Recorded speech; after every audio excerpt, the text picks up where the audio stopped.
మెల్లగా పూసాలా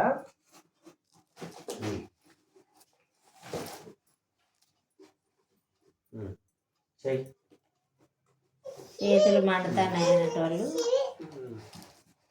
ఇట్లా కడి చేసుకుంటే పిల్ల తల్లులు ఉన్న చేతులకు కారం అంటకుండా కత్తెరతోటి కడి చేసి వండుకుంటే చేతికి కారం అంటకుండా ఉంటుంది. చూడండి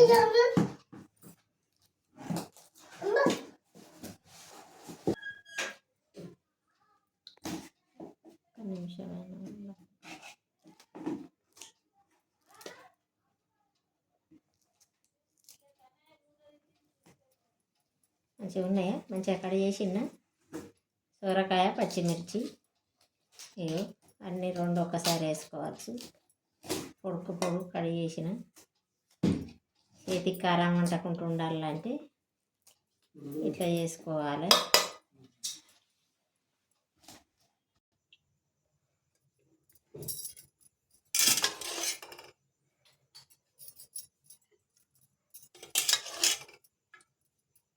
సొరకాయ కూర నేనైతే ఇట్లా వండుతా. నేను అండే తీరు అయితే పెడతాను. ఇవైతే ఆయన గింజలు అంతటా దొరుకుతాయో దొరకాయో తెలియదు కానీ మాకైతే ఇక్కడ తెలంగాణలో ఆయన గింజలు సొరకాయల వంకాయలు వేసి వండుకుంటే చిక్కుడుకాయలు వేసి వండుకుంటే చాలా టేస్ట్ ఉంటుందండి. చిన్నగా చేపత్తలాగా ఉంటాయి చూడండి.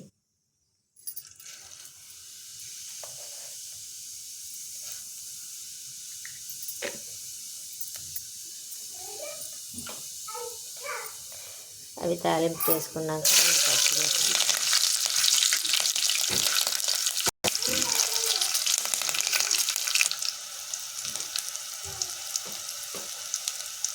కొంచెం పసుపు నూనెలో వేస్తాను.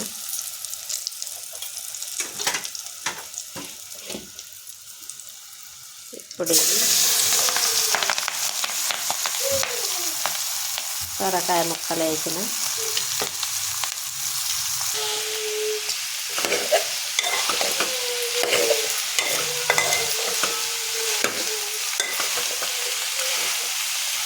ఇప్పుడు మూత పెట్టుకోవాలి. సగం ఉడికిందండి. ఇప్పుడు సరిపోను ఉప్పు,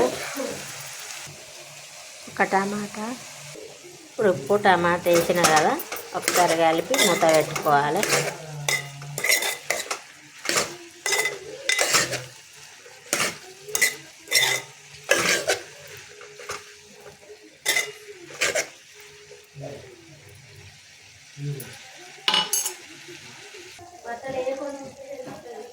కొత్తిమీర వేస్తే సొరకాయ కూర రెడీ.